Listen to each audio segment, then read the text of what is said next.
when you first came to this country, how did you support yourself? What did you do?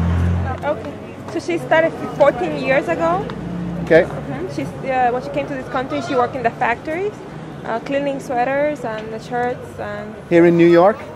In New York Tengo 15 años ya estando en este país. 16 años, perdón. 16 years in this country. Yeah.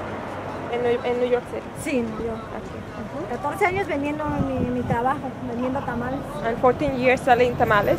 Okay. Yeah, she started by going home to home, little by little. Some days she will sell, some days she will not sell out. And then once the ones that she didn't sell out, she started selling on the street. And then until she grew the business little by little, she also brought her 2 older sons from Mexico over here to help out as well. How did you get the idea? To start making tamales instead of just working for somebody else? How did you get the idea to go out there and start making tamales and then selling them door to door? Yeah, when she came, her sister was already here, living in Queens, and she got here. She didn't find work, so her sister said, "Why don't we sell tamales together? We can split 50-50. I'll show you, and then we can since you have kids in Mexico, that way you can send money to your kids." And then her sister stayed in Queens, selling tamales over there, and then she's over here now. Okay. So what was the idea? How did you actually go out and sell tamales door to door? I don't understand. Explain that.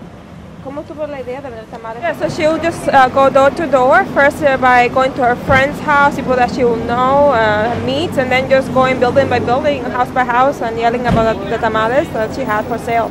Just knocking on doors and say, "Tamales for sale"? No, porque no, estaban cerradas las puertas, les gritaba yo. Yeah, yelling. Okay, good. So tell me about the tamales. What makes them so good? Eso se los voy a dejar a mis hijas o a mis hijos algún día que si quieren seguir con mi negocio. Yeah, there are people that actually ask her what's the recipe, and they're willing to pay her even $1,000 if she shows them what's the recipe and how to do it. She says she's not envious, or she's willing to share, but she wants to share that recipe with her kids in the future. Okay. Not just give it out to anyone. Okay. So how did you go from selling door to door to having your stand here in the corner of DeKalb and Knickerbocker Avenue in Brooklyn? So first she used to go door to door and sell to in the neighborhood, and then she got a client base. People like her tamales, so they said, "Why don't you stand over there and sell, easier?" So that's how she got the idea, since she already had a lot of customers. So how did the Street Vendor Project and the BCNA help you get started and kind of establish yourself?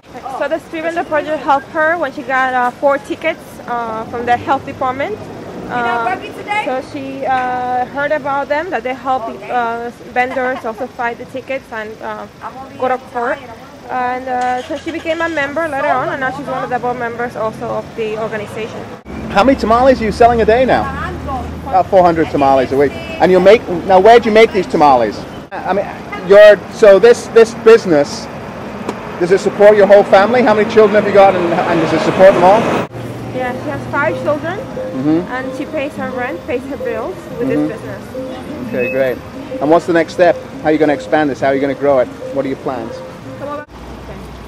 Yeah, she hopes to one day open a restaurant. She doesn't try to get the permit to sell donuts and coffee, but they're not giving out the permits right now. So, but she's hoping one day, maybe when her daughter grows, to open her own restaurant.